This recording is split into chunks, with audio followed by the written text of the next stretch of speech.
Olá, meu nome é Thiago Azevedo, eu estou no último período do mestrado e eu fiz a graduação também em psicologia. E eu comecei uma série um tempo atrás falando de cada período da psicologia, como é que era o curso, principalmente o conteúdo, o que a gente estuda no curso. E tem até o sétimo período, então você pode assistir. E esse é sobre o oitavo período, no total de 11, 10 ou 11. O normal seria 11, que é no caso do noturno, 10 no integral. Mas aí teve pandemia, aí você pode puxar matérias de outros, do outro, né, do integral pro noturno e vice-versa. Eu nem sei quanto tempo que eu terminei, mas tá aí. O oitavo período a gente teve 5 disciplinas obrigatórias, acho que aqui eu tô certo na ordem, porque você pode adiantar ou postergar disciplinas também. A primeira era a avaliação psicológica, famosa por causa dos testes psicológicos. E os testes, o pessoal valoriza menos do que deve a avaliação psicológica. E eu também, na época, eu não tinha noção de quanto ela é importante. No mestrado, por exemplo, o foco do meu mestrado é a adaptação de um instrumento psicológico, de um teste psicológico. E eu não tinha noção de quanto é importante isso. Inclusive, então no mestrado eu trabalho muito com testes, trabalho com vários testes, e além desse principal, que é sobre dependência digital, no momento, se você quiser ganhar horas complementares e tal, a gente certifica quem participa da minha pesquisa, vou deixar o link aí embaixo, você pode clicar para responder. Então, no caso, acho que vai ficar um mês a mais, então dependendo de quando você assistir esse vídeo, não tá mais, aí, enfim, não deu. Outra coisa por exemplo, a gente usa os famosos testes de personalidade. Você vê um monte por aí, teste do BuzzFeed, etc. Só que tem grandes diferenças entre um teste qualquer de internet e um teste psicológico realmente. E a gente está oferecendo também um teste de personalidade. É por um período restrito, acho que deve ficar um mês só, desde a publicação disso aqui, ou talvez até menos. Então, se tiver embaixo, você corre e responde, que a gente manda os resultados em alguns dias. Mas enfim, avaliação psicológica, tem testes. É mais legal do que parece a princípio. Tem gente que gosta já, tem gente que não. Mas é mais importante, isso com certeza, para o campo todo da psicologia, é extremamente importante, a área de avaliação. E a gente teve um estágio também, onde a gente aplicava testes e fazia avaliação de um modo geral. E então tem muitos testes psicológicos, um monte de todos os tipos. O palográfico, por exemplo, é famoso, né? Aqueles testes, para quem não conhece muita área, aqueles testes de psicotécnico para você tirar a carteira de habilitação, fazem parte disso. Um exemplo, se você não tirou ainda, você pode pensar, sei lá, teste de QI. Talvez seja o mais famoso, né? A gente teve seminários, apresentação falou sobre teste de inteligência, teste de personalidade, teste de ansiedade, de depressão, de habilidades sociais. A gente falou sobre inteligência também, de modo geral. De modo geral, assim, no contexto de avaliação, né? Teve uma unidade também sobre um pouco de psicometria. Psicometria é uma área que junta psicologia e estatística e ela está por trás dos testes psicológicos. Então essa é uma diferença crucial entre uma avaliação psicológica de verdade e um teste de internet, que não tem nada de psicometria, né? São só questões sobre algo. E psicometria é uma área complicada, mas é uma área muito, muito louca em vários sentidos. De interessante, de difícil. É um dos meus focos também no mestrado, que é a adaptação do instrumento. Trabalha muito com essa parte de psicometria, do desenvolvimento, da adaptação de testes. Então, e eu já comentei, né? O pessoal não conhece, mas existe uma área que chama psicologia matemática. Então, tem as interseções entre psicologia e matemática. Tem psicologia matemática mesmo, aplicação de matemática, por exemplo, em estudos de percepção. E tem a área da psicometria mais focada na estatística, né? Que é uma parte da matemática. Então, ajuda pra caramba. Se você puder estudar, dá uma chance, né? Depende muito do que você vai trabalhar ou não. Talvez não seja necessário. Mas aqui a gente tem elementos de qualidade de um teste, por exemplo. Como você avalia um teste psicológico, se ele é bom ou não. Eu não vou entrar nos detalhes, mas é importante saber. Até mesmo se você vai ser Se você não vai seguir a área acadêmica, mas você vai ser um clínico, por exemplo, alguém que vai aplicar testes. É bom você saber além da mera aplicação, porque você consegue desenvolver melhor seu trabalho de um modo geral.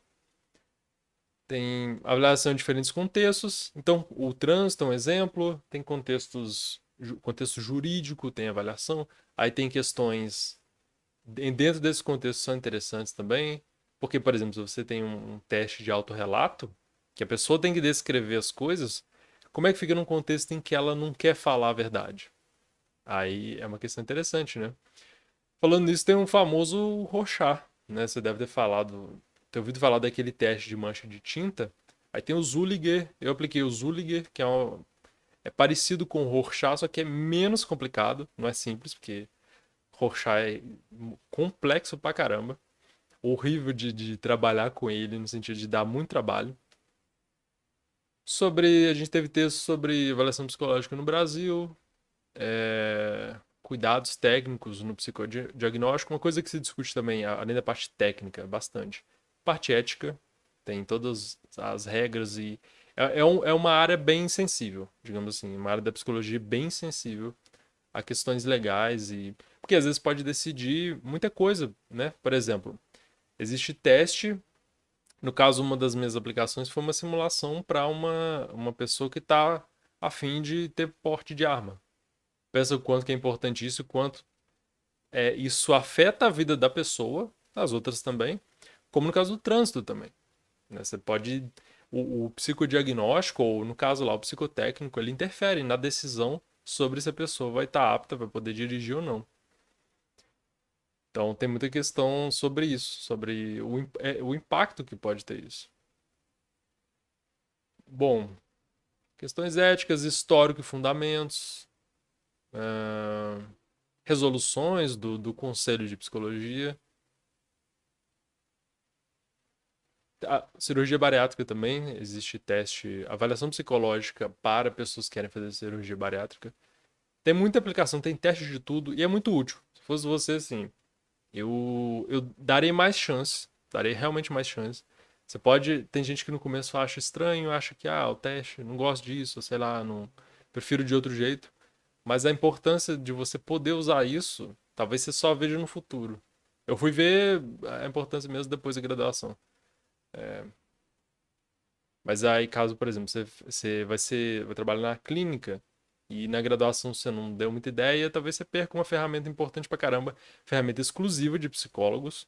Então, se vai ser aplicado um teste psicológico, um psicólogo tem que aplicar. E tem detalhes aí sobre o que é teste, o que é escala, o que é instrumento, não vou entrar aqui, mas eu tô usando tudo como um sinônimo mesmo. Outra disciplina que a gente teve foi comportamental, a psicologia comportamental, a psicologia da personalidade e abordagem comportamental. Legal pra caramba. A gente teve várias disciplinas de análise do comportamento. A gente teve seminário, muitos textos sobre a filosofia por trás da análise do comportamento, que é o behaviorismo radical, ciência do comportamento humano do Skinner, compreender o behaviorismo do Baum, e várias discussões sobre, por exemplo, religião, ética, livre-arbítrio, da perspectiva behaviorista. Texto também sobre controle de ansiedade, sobre observação do comportamento, consciência, autoconhecimento, criatividade, questões de laboratório um pouco ainda, apesar que não, nesse caso já não é o foco. A gente fez muita parte do laboratório em psicologia experimental 2.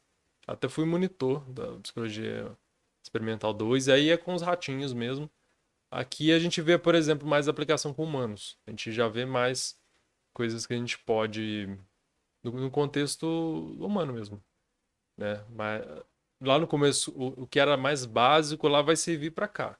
Só que aí aqui a gente já vê melhor essa transposição por exemplo, de estudos com animais para estudos com humanos, né? Outros animais. Causas do comportamento, discussão que eu gosto pra caramba. Essas discussões filosóficas eu gosto demais. Hum, Possibilidade de uma ciência do comportamento. O que é o comportamento? O que é contingência? São termos que você vai usar ouvir toda hora em análise do comportamento. e não são óbvios, na verdade são contra-intuitivos. Controle de estímulos, comportamento operante, eventos privados, motivação e emoção, comportamento verbal, discriminação e generalização, seleção por consequências, subjetividade, aquisição da consciência para melhor desempenho no geral. Tem um vídeo também, uma coisa que a gente trabalhou em sala, que foi um cara, um morador de rua, que treinava um pombo. Era um pombo. Pombo ou um ratinho, não sei. Mas ele, assim, treinou o bichinho dele de um jeito que a gente não conseguiria. E a gente ficou tentando entender como que a gente faria isso, que o cara fez. Que técnicas a gente usaria, sabe? Porque o bom da análise do comportamento é ter muita técnica também para produção, para modificação de comportamento. É muito útil. Aqui tem alguns mapas mentais que eu fazia para ajudar. Vocabulário também é importante, vocabulário da análise do comportamento, tem questões bem específicas. Princípios da análise do comportamento é bom também. Muita coisa boa. E é engraçado, né? Que é personalidade na abordagem comportamental. Só que aqui também tinha algumas questões sobre esquemas de reforçamento importantes também. Mas na análise do comportamento, personalidade é algo bem diferente do que a gente imagina, né? Tem até umas críticas boas sobre esse algo internalista, algo essencial, ou abstrato, que seria personalidade, algo interno, e só que, sabe, você joga só dentro da pessoa e não vê o ambiente. E na análise do comportamento você tem uma perspectiva muito boa disso. Até para desconstruir essas abstrações exageradas que a gente tem em psicologia. Mas aí, por exemplo, personalidade não é um conceito que se gosta muito na análise do comportamento, ou se costuma usar com outro significado que a gente costuma pensar no senso comum, até na psicologia mesmo, dentro de grande parte da psicologia. Questões sobre debatendo mitos do behaviorismo radical, que é a área que sofre muito mesmo com mitos, com o pessoal com críticas superficiais. Isso que eu já passei, né? Então foi isso. Personalidade na abordagem comportamental. A gente teve também história da psicologia do trabalho. Esse vídeo vai ficar longo pra caramba. Hein? Vou tentar não exagerar. E isso aqui é interessante pra caramba também. E era uma disciplina bem difícil. Pelo menos as expectativas que a gente tinha. Eu fui bem porque eu estudei pra caramba, porque eu tinha expectativa que ia ser muito difícil. Eu não queria doar pau, né? Claro. Aí tinha documentário, Carne e Osso, era bom. Tempos Modernos, o clássico, né? Do Charles Chaplin. Psicologia de Trabalho na França. Clínica da Atividade. A gente via vários textos do Yves Clos. Do Vallon também. Função Psicológica do Trabalho, interessante pra caramba. Taylorismo, racionalização, seleção. Os modos de produção, modos de trabalho, por exemplo, Fordismo, Taylorismo, são legais pra caramba de pensar em psicologia. Volvismo também. De como que. E a interseção entre as duas áreas, né? Como que a psicologia afeta os modos de trabalho e os modos de trabalho afetam a psicologia. Tinha um texto bom, tinha muita questão de saúde do trabalhador, por exemplo. Tinha um texto bom que era sobre segurança do trabalho, importante também. Que era sobre. Como é que era?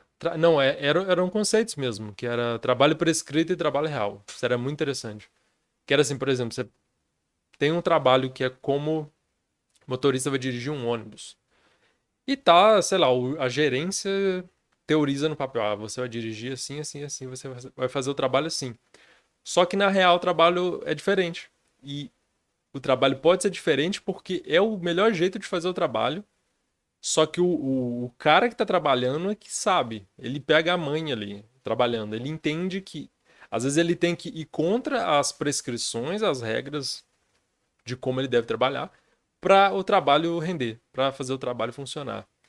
E outras questões também de como que o cara aguenta um trabalho. Então, por exemplo, tem modos de produção que você tem comportamento repetitivo 8 horas por dia, por anos. Você meio que fica, às vezes, com uma engrenagem da máquina mesmo. E muitas vezes a gente não está bem adaptado, nosso corpo, nossa cabeça, para isso. Então tem formas que os trabalhadores vão dando para aguentar isso. Ou trabalhos muito entediantes, por exemplo.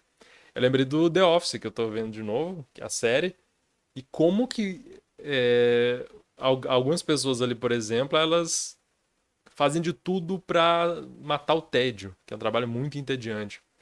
E já dá pra dar uma ideia, sabe? Não, não que seja a mesma coisa, mas assim, o trabalho, a gente não é simplesmente uma máquina que consegue produzir incessantemente e sem parar e sem ter problema nenhum.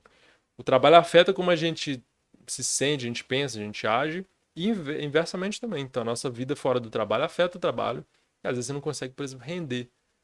E às vezes na teoria você vai pensar assim, não, vamos elevar ao máximo a produtividade, fazer isso, isso, isso, trabalhar dessa forma, de tal a tal hora, com esses movimentos, e só que é um ideal, que às vezes o ser humano não consegue bem se adaptar, né? Ou muita gente não consegue bem se adaptar. E era outra parada, às vezes você pegava um cara que era um trabalhador, sei lá, o cara mais produtivo, pegava ele de exemplo para jogar todo mundo igual o cara, mas o cara era diferente. É tipo, sei lá, você pegar o Messi e querer que todos os jogadores sejam como ele. Ou joguem como ele, ou façam exatamente os mesmos movimentos que ele. Tem características que elas não conseguem ficar, você não consegue moldar ali, sabe? Encaixar no que você quer do trabalho. E essas críticas, essa relação com o trabalho, é muito boa a discussão, porque a gente não percebe. E a gente vê isso na disciplina também, como que o trabalho às vezes afetava o comportamento da pessoa, o modo como ela falava, o modo como ela agia, até os gestos. Porque pensa bem, é algo que você está fazendo metade do tempo que você está acordado, né? 8 horas por dia. E como que você acha que isso não vai afetar a sua vida fora? Não, não é como se fosse duas coisas separadas. Você está com o mesmo corpo ali e é o mesmo corpo que você está fora. Então uma coisa está afetando a outra, por mais que você queira separar. E todas essas discussões, eu estou bem na superfície aqui, porque as discussões sobre como que o modo de produção, os modos de trabalhar afetam nossa vida, a parte psicológica, comportamental, emocional, ela é muito grande, mas ela é muito profunda também. E tem questões modernas e tudo mais que a gente está vendo. Por exemplo, os modos de trabalho estão mudando pra caramba, as relações de trabalho estão mudando pra caramba. E por um lado você fala, tem vantagens, aí por outro lado você pensa, nossa, o que que tá vindo de ruim, sabe? É um prato cheio pra discussão. Aqui eu olho tanto de mapa mental que eu fiz. Eu falei que eu estudei pra caramba pra isso aqui. Fiz muito mapa mental de um monte de coisa aqui. Ajudou muito. Ajudou muito, porque era bastante conteúdo e exigia uma precisão conceitual muito grande. Então, com o mapa mental, eu consegui. Fui bem pra caramba. Se eu não cheguei nota máxima, foi quase lá. Mas até assim, surpreendente, porque não era necessariamente. Não era a minha disciplina favorita. Eu gostei, mas não era minha disciplina favorita. Só que eu ralei, né, pra não me ferrar. Aí, vou voltar nas obrigatórias. Psicologia das instituições. Nas instituições de saúde, é boa pra caramba também. Tinha umas discussões sobre, por exemplo, o comportamento mesmo, sobre questões de como o brasileiro tem uma cultura diferente. E aí, por exemplo, o comportamento de casa, ele leva para a rua, ou para onde ele trabalha, e o inverso. Como que as relações de trabalho, por exemplo, em instituições públicas são afetadas pelo jeito brasileiro de se relacionar, sabe? Que, enfim, bastante coisa interessante. Tinha até, acho que, uma sugestão de um texto do Sérgio Buarque de Holanda, que eu esqueci o nome agora, que era boa. Discussão sobre doença, saúde e doença, sempre boa também. Que a gente tomou muito como óbvio, né? Antes de estudar bem isso. Questões de desinstitucionalização, interdisciplinaridade. Essa era muito boa, que era conversa entre profissionais, por exemplo. Sei lá, um psicólogo que está na área da saúde vai conversar com um médico, um enfermeiro e não sei mais quem.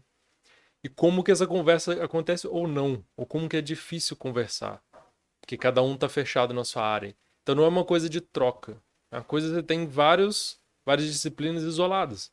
Mas você pode ter possibilidade de conversa, você tem interdisciplinaridade, ou multidisciplinaridade, ou transdisciplinaridade. Então a gente vê esses conceitos, as diferenças entre eles e quanto que é importante pensar nisso.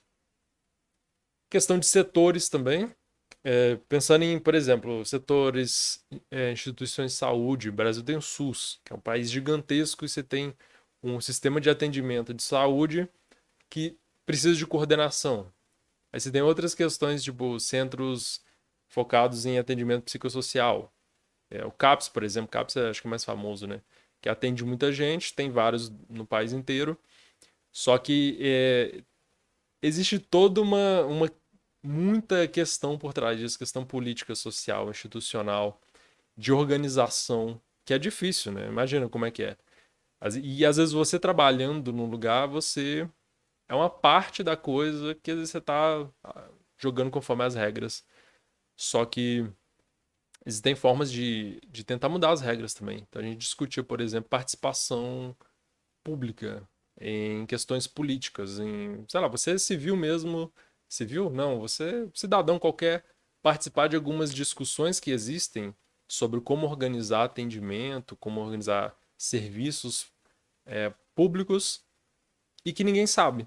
Isso é interessante. Então você pode se mexer às vezes mais do que a gente acha. É que a gente está na mão de quem decide as coisas, legisla, só que às vezes não. Às vezes a gente consegue fazer mais do que parece. Legal pra caramba também. A última disciplina obrigatória foi a Teorias e Técnicas Psicoterápicas, Abordagem Psicanalítica 2. Aqui a gente viu muito Lacan, por exemplo, desejo, interpretação, o processo terapêutico mesmo, a clínica lacaniana e suas particularidades, o trio infernal lá, que é real, simbólico e imaginário. E Lacan ele é famoso por ser difícil, né? Ele não ser fácil de entender. E tem muita coisa interessante nele, muita coisa que acho que a linguagem dele realmente dificulta muita coisa, mas por outro lado ela te dá uma forçada de barra que te ajuda a, não sei, parece que tem uma coisa boa em você forçar a cabeça pra entender, sabe? Já que é difícil mesmo, o cara já não tá aqui pra traduzir pra gente. Mas psicanálise a gente teve muitas, se eu não me engano, essa foi a última de psicanálise, a gente teve muita disciplina de psicanálise. Começava as primeiras mais com Freud e depois mais com Lacan. A última foi uma disciplina com nome enorme, que era projeto pessoal profissional, aí questões sobre felicidade, por exemplo. É uma disciplina que a ideia dela ficou famosa lá fora. Acho que era uma disciplina de Harvard sobre felicidade, sobre psicologia da felicidade, algo assim, não lembro o nome. Mas era sobre felicidade, digamos assim, o centro. E muita gente participava, acho que era uma disciplina com. Tinha um monte de gente de outros cursos, tinha muito participante, ficou famosa por isso. E na nossa universidade foi a terceira. A nossa universidade foi a terceira que teve esse tipo de disciplina. O professor foi o que é o meu orientador hoje. E sim, ele trouxe como uma optativa. E ele trouxe mais coisas. Então, não foi só a questão da felicidade, mas foi várias questões envolvidas com isso. E, por exemplo, a gente via desenvolvimento positivo, que a gente vê muito psicologia positiva, que existe um preconceito contra ela, eu tinha também, e continuo sendo crítico em vários aspectos, mas eu com abertura. E essa abertura permitiu ver muita coisa boa dali. Então, por exemplo, questões de coisas de psicologia positiva, técnicas, a gente usou depois em atendimento. Né, não todo mundo da disciplina, mas eu participei de um estágio de atendimento, de psicoterapia, a gente usou. Foi legal pra caramba.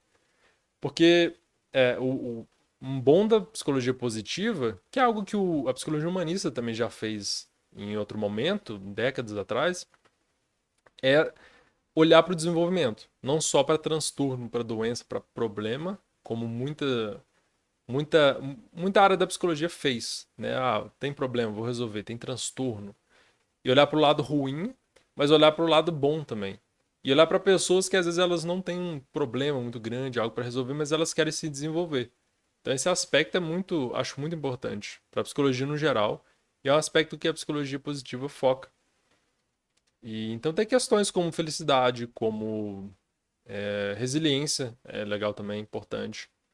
Tem técnicas, questões históricas, questões de medida, como que a gente mede esses fenômenos, por exemplo, felicidade, satisfação com a vida.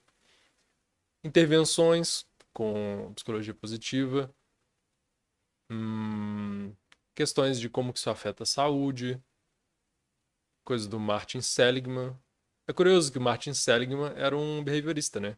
Ele estudou, por exemplo, desamparo aprendido, e aí hoje em dia ele fala de otimismo aprendido. Então ele também, acho que pessoalmente ele ter sido interessante ele olhar para, digamos, problemas, por exemplo, desamparo aprendido é um modelo animal que ajuda a entender depressão, situações em que você fica mal porque você não tem controle. E depois você fazer essa mudança para um outro lado, de você ganhar, pensar no que você tem de soma, de buscar, mesmo que talvez você esteja bem, relativamente bem. Questões sobre aprendizagem, então relações pessoais e satisfação acadêmica. Tem muita coisa legal. O pessoal gostou bastante. Foi legal também trazer gente de outras áreas. Então tinha gente do teatro, tinha gente, sei lá, da história. Não era só gente da psicologia. Acho que essa conversa é legal. Fazer o pessoal interagir mais, sabe? E não ficar uma coisa muito focada. É uma das coisas que eu tenho como definir como missão pessoal. Não tirar não, mas pegar essa psicologia que a gente vê na faculdade, e a gente estuda em ciência e tem psicoterapia, tem intervenção, mas não tá no mundo aí, a gente na rua não tá conversando disso. E na rua, se eu sair aqui, ninguém vai querer conversar comigo disso, né? Dependendo. As pessoas talvez vão achar que eu sou doido. Na internet tem você, tem pessoas que a gente consegue trocar uma ideia sobre isso. E é legal. Se você é estudante de psicologia, ótimo. Se você não é, tá querendo, ótimo também. Acho legal, apoio você fazer. Se você é só curioso também, legal pra caramba. Espero que a gente consiga trocar uma ideia boa. Eu consiga é, me expressar bem pra você te fazer entender cada vez mais. Porque realmente não precisa ficar restrito a estudantes. Mas ficou muito longo, me desculpe por isso. Exagerei. Mas é isso. Esse foi o oitavo período. Fala comigo, eu vou deixar links aí também para você me acompanhar em rede social e se você quiser se cadastrar no e-mail também para receber novidade, para garantir que você vai receber os próximos vídeos, que eu não tô certo ainda de quando vou lançar, mas vou terminar. E tô pensando em fazer sobre o mestrado também. Se você tiver curiosidade ou que você me fala também o que você estiver achando. Tá legal, não tá? O que que você quer saber, por exemplo, algo específico, ou sua experiência mesmo, né, na faculdade, ou como é que é nessa faculdade, né? Como é que esse curso rola? Porque isso varia, né, de acordo com a faculdade. Essa foi a minha, né? Tem suas especificidades, mas também tem coisas em familiar com outras. Então, já te dá uma boa ideia se você está querendo entrar na faculdade. Vamos conversando. Um abraço.